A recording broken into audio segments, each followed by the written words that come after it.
तो दोस्तों ये कहानी है गुजरात के सूरत ज़िले की। कभी कभी किसी की आकस्मिक मौत मौत नहीं होती, एक अधूरी कहानी बन जाती है और वो अधूरी कहानी फिर से किसी के जीवन में लिखी जाती है। जय भोलेनाथ दोस्तों, स्वागत है आपका ब्रह्मोरभूत चैनल पे, जहाँ डर और रहस्य का सामना होता है। आज की स्टोरी है हमें हमारे सब्सक्राइबर ने शेयर की थी और ये रियल इंसिडेंट उनके भांजे के साथ हुआ है और हम उनके भांजे का नाम योगेश रख लेते हैं। योगेश सूरत के रहने वाले होते हैं और उनकी शादी 6 से 7 महीने पहले ही होती है और उनकी शादी के आसपास ही उनके मित्र की भी शादी होती है। 10 से 15 दिन का गैप होता है। ये दोनों कपल डिसाइड करते हैं खाना खाने के बाद कि ये लोग सूरत में ही ऐसे जूस वगैरह पी के आएंगे, सोडा वगैरह पी के आएंगे। लेकिन खाना खाने में लेट होता है और ये लोग लेट नाइट जाते हैं। 11:30-12 बजे ये लोग जूस पी के वापस रिटर्न आते हैं। अब होता क्या है कि नेक्स्ट डे योगेश के वाइफ में थोड़े एबनॉर्मल चेंजेस होने लगते हैं। Abnormal changes in the sense वो बहुत ज़्यादा खाना खाने लगती है और घर वालों की किसी भी बात को नहीं सुनती, कभी मोबाइल चलाने लगती है, घर के कुछ काम नहीं करती। तो योगेश को लगता है कि ठीक है, नया एनवायरनमेंट है, धीरे धीरे एडजस्ट कर लेगी। बट होता यूँ है कि वो कभी कभी आंखें बड़ी कर लेगी और उनको ऐसे घूरेगी तो इनको डर भी लगने लगता है कि यार ये बहू में एकदम से क्या चेंजेस हो गए, उसके घर वालों को ऐसा लगने लगता है। बट योगेश इन सब बातों में नहीं मानता। अब होता क्या है, एक दिन योगेश इसको डांट देता है और वो क्या करती है, एकदम से अपना गला पकड़ लेती है और दोनों हाथों से अपना गला दबाने लगती है। तो योगेश छुड़ाता है, बट योगेश ये ऑब्जर्व करता है कि ये इसकी स्ट्रेंथ इतनी कैसे हो गई। इसकी स्ट्रेंथ कम से कम 3 लोगों के बराबर स्ट्रेंथ हो जाती है। जैसे तैसे योगेश ये करता है और योगेश घबरा जाता है कि ये अचानक क्या हो गया। अब होता यूँ है कि योगेश के जो फादर हैं वो सिक्योरिटी गार्ड का काम करते हैं, उन्हें क्वार्टर मिला होता है और ये लोग वहीं पे रहते हैं। वो लोग रूटीन चेक कर रहे होते हैं। योगेश के जो फादर हैं वो ऐसे ही कैमरा देखते हैं तो योगेश की वाइफ के पास ऐसे 3 साए दिखते हैं उन्हें। तो ये घबरा जाते हैं, बोले यार कुछ तो गड़बड़ है। वो योगेश को दिखाते, योगेश ये सब चीज़ें नहीं मानता। अब होता यूँ है कि योगेश घर में रहता है। एक दिन इसकी वाइफ बिल्कुल आंखें बड़ी करके इसको ऐसे घूर रही होती, तो ये एकदम से जाता है उसके पास, उसकी चोटी पकड़ता है और बोलता बता कौन है तू। वो बोलती है अरे जीजा जी, आप मेरी चोटी क्यों पकड़े हुए हो। योगेश एकदम सटपटा जाता है और उसको छोड़ देता है। अब योगेश सोचने लगता है यार ये जीजा जी बोले तो इसकी तो एक ही बहन है जिसने 6-7 महीने पहले जिसकी डेथ हो गई है। योगेश लिंक करता है कि अरे माइट भी इसकी बहन की आत्मा इसके अंदर तो नहीं है।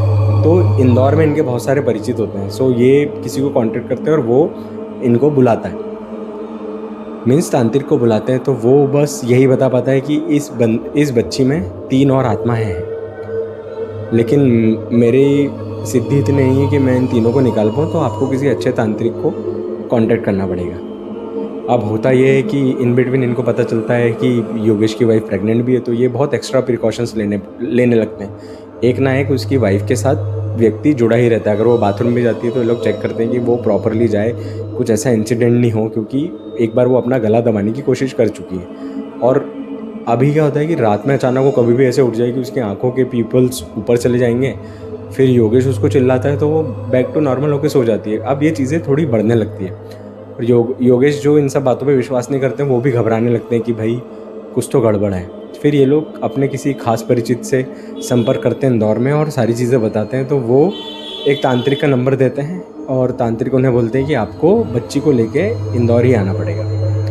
वो क्या करते हैं, ट्रैवल अरेंजमेंट करके बिना बताए उसको ऐसे घूमने का बोल के इंदौर ले आते हैं। अब वो तांत्रिक क्या करते हैं कि ऐसा एक घेरा बनाते हैं और भभूत लगाते हैं बच्ची में बिठा के। तो एकदम से उसकी आवाज़ चेंज हो जाती है और छोटी बिल्कुल पतली आवाज़ हो जाती है बच्ची की तरह। तांत्रिक बोलते कौन है तू, तो वो बताती है कि मैं इसकी सिस्टर हूँ। बोले तूने इसके शरीर पे क्यों कब्जा कर रखा है, तो वो बताती है कि ये एक दिन जूस पीने गए थे। तो वहाँ पे 2 मतलब एक लड़का और एक लड़की ने मेरी बहन के शरीर में कब्जा कर लिया। वो बोले ऐसे कैसे कब्जा कर लिया, तो बोले मेरी बहन का ऑरा बहुत वीक है और पास्ट में भी उसके साथ ऐसे इंसिडेंट हुए हैं, तो बहुत जल्दी कैप्चर कर लेती है कुछ भी एंटिटीज़ को। अब तांत्रिक बोलते हैं कि तूने क्यों कब्जा करा है, तो वो बोलती कि ये मेरी बहन के शरीर को अंदर ही अंदर खा रहे हैं, मैं ऐसा नहीं होने दूँगी। मैं मेरी बहन से बहुत प्यार करती हूँ और मैं इसकी रक्षा करूँगी और इसके होने वाले बच्चे की भी रक्षा करूँगी। सो तांत्रिक बोलते हैं क्या ये मतलब योगेश से पूछते हैं प्रेग्नेंट, तो वो बताता है हाँ। सो योगेश उनको बताता है कि कुछ 6 से 8 महीने पहले इसकी भी बहन ने ऐसे सुसाइड कर लिया था, बट उसका कोई रीज़न पता नहीं है, बट वो भी एबनॉर्मल बिहेव करके सुसाइड कर लेती है। सो तांत्रिक को समझ में आता है कि अच्छा इसकी बहन की आत्मा को शांति नहीं मिली होगी, सो वो अपनी बहन के अंदर आ गई। अब क्या होता है, तांत्रिक अपने ईश देव से ऐसे प्रे वगैरह करते हैं और कुछ मंत्र वगैरह पढ़ते हैं और उस लड़के की आत्मा को लाते हैं। तो वो लड़का बोलता है कि हमें तो ये बहुत पसंद है, हम नहीं छोड़ेंगे।